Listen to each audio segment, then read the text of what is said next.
Given 6 months to live and born with a rare condition, sacroagenesis, Abad Viquez faced every obstacle, fighting suicidal thoughts and bullying throughout his school years. Despite all odds, Abad overcomes and keeps reaching new heights. Welcome to the show. Thank you, thank you. I was saying this off camera before we started rolling, that you are just such a bright light. And you're so young too. Yes. Tell us, because your intro, we learned more about your medical condition. Mm-hmm. Do you consider yourself a miracle? Yes, I personally consider myself as a miracle. I was told that I was going to have less than 6 months to live. They told me I wasn't going to be able to walk, talk, hear. So it's a blessing for me to be here in general. Everything that I've been through personally, it's been challenging for me, and challenging for me even more just because I have a disability, and the way how people see me is like different from, other people. When you were born and they said you had less than 6 months to live, I know you were a baby, so you don't remember that moment. What did your parents tell you they thought in that moment? Did they see hope in that? They just kept praying. They saw hope in me living, hoping that I would still be here. For my mom, it was more challenging because at the time my grandpa was already sick, and then 2 months later he passed away, and so 6 months later I was here. I started walking and talking by the age of 3. And so it took 3 years for me to walk and talk. But that's And so, incredible, because yeah, you were then told, okay, he's not going to do that yeah, either. yeah, I know. My mom, she's till this day forward, she cries about, seeing me walking, talking, and just overall everything that I've accomplished in my life. 19 years here, and she's just always emotional. So in elementary school, Yes. you were bullied. Yes, specifically 5th grade. I went through my backpack. I found an envelope with my name on it, and me thinking it was all like somebody finally noticed me in class, or it was a love letter or something. So I opened it. It was a pair of scissors and a note that said "Kill yourself." And In so 5th grade. yeah, 5th grade. And so got home and everything. My mom got home from work. I showed it to her, but it was the first time I told her, hey, like, I'm getting bullied in elementary school and everything. And she just started, pushing me, motivating me, just saying, hey, like, your disability doesn't define you.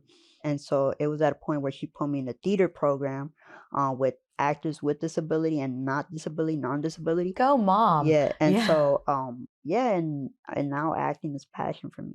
Yeah, you really found your footwork with Yeah. acting and have really, fallen in love with the stage, and the stage has fallen in love with you as well.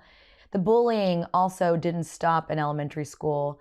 It continued through high school. Yeah. How do you silo some of that? And have you dealt with having to keep your mental health really strong through all this? Yeah, try to keep myself healthy and everything in terms of mentally and everything. But going back to fifth grade from there, that's when I started getting suicidal thoughts. I've always tried to, think away of me, trying to keep myself pushing myself and everything. Then high school came where it was a time where like, okay, I'm ready for the next step. And then it was at a point where teachers and staff were, saying stuff about me. And so then my sophomore year of high school, that's when I told my parents I was going through suicidal thoughts. And it was a matter of them already dealing with stuff like financially for my medical bills and stuff like that. So I didn't want to add that extra pressure into them, or that extra like worryingness for me and everything during work, just because they were already going through stuff financially and stuff like that. You are the story of an overcomer. Yes. And one that believes and roots for themselves and has a cheer section, a very strong family cheer section that believes in you too. And you now are inspiring so many people. Yes. Let's talk about, your clothing line, because that's a Okay. big deal. A clothing Yes, line, you're yeah. wearing it today. Yeah, I am. You're an entrepreneur. I mean, the list goes on. Yeah, I started my clothing brand junior year of high school. It was me after winning the August Wilson monologue competition. And so then during that summer I did like a little internship, a program called After School Matters. So basically they put you in like we can choose a program and everything. And so I specifically chose a program at a college. And so they taught me graphic design, film, Wow. music, and so I knew I wanted to do something in terms of like having my own clothing line. So I was like, you know what? Let me, open my like create a design or something. So there was this girl in my class in the internship that she was helping me out and everything. And she was like, "Oh, so how specifically do you want it?" So I kind of like did like a little design and we worked on it together, and now it's been my brand, and I've been trying to inspire everyone, and this brand is mostly to inspire other people, to let them know that anything is possible and everything. And so I don't keep the money. I actually donate the money to a charity called Free Wheelchair Mission, where they give wheelchairs for free to those who need it or can't afford it. Like I said, my parents were going through a lot financially, um, specifically my power wheelchair in general. So I was like, you know what, like I've been blessed to have a power wheelchair, and I know there's people out there that can't afford it. Either it's insurance or just not having money. So I was like, let me donate the money.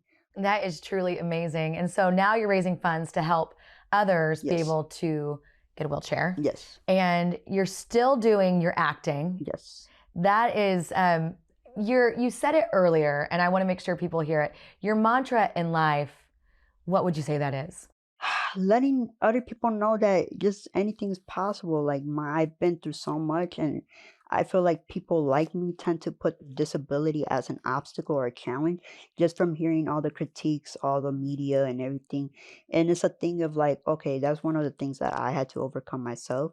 So I want to challenge myself even more at a point where possibly, hopefully, one day I can win an Oscar or win Yeah, something in life, something that's I believe big. you can. Yeah, thank you. Yeah, I heard some strong on the yeah, mic yeah, check. yeah, Yeah. That's one thing I like, that anything is yeah. possible. Anything's And you're possible. sharing that message with the world. Thank you so much for coming on Yeah, today and thank you so much. reminding Yeah, us people can do anything they put their yeah, mind to. exactly. I can't wait to see what's next for you. Thank you.